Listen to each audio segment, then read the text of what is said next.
Tips memilih bisnis untuk ibu rumah tangga. Saya memang bukan ibu-ibu ya teman-teman. Tapi kalau kamu ibu rumah tangga yang nggak bisa kemana-mana, saya ada 3 tips agar para ibu rumah tangga bisa berbisnis tanpa meninggalkan tanggung jawabnya di rumah.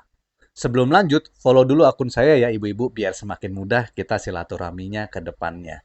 Sekalian juga di-save video ini biar gampang untuk diulang lagi informasi yang penting ini. Oke, lanjut ya ibu-ibu. Pertama, cari bisnis yang waktu kerjanya fleksibel. Minimal bisnisnya ada keleluasaan untuk bisa dikerjain 1 hingga 2 jam saja per harinya.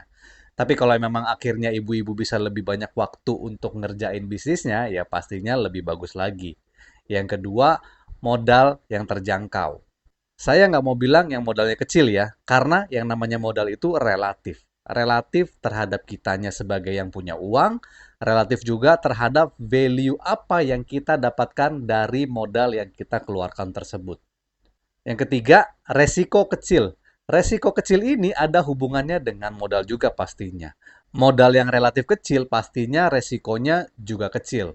Tapi ada yang perlu ibu-ibu tahu dan ingat soal resiko. Yang namanya bisnis pasti ada resikonya. Resiko terburuk ya memang tidak berhasil. Tapi kalau value yang kita dapatkan setara atau bahkan lebih dari modal yang kita keluarkan, bisa dibilang resiko bisnisnya kecil juga kan? Keempat, bisa dikerjakan hybrid alias offline dan online. Tahu kan ya kenapa perlu hybrid? Bisa dibilang artinya bisa dikerjakan di mana aja, kapan aja, dan kemana aja. Mau di rumah sama tetangga, mau di sekolahan sama para ibu-ibu lainnya, ataupun lewat online bisa menjangkau potensi jualan satu Indonesia. Lalu yang kelima, ada mentornya. Bu, kebayang nggak yang selama ini di rumah aja urus rumah dan urus anak, tiba-tiba bisnis dan nggak ada yang ngajarin.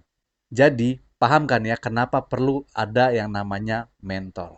Oke, gitu ya ibu-ibu tips sederhananya dalam memilih bisnis kalau nggak bisa meninggalkan tanggung jawabnya di rumah.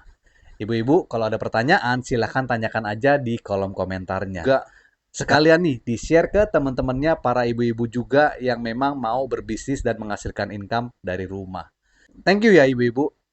Peace.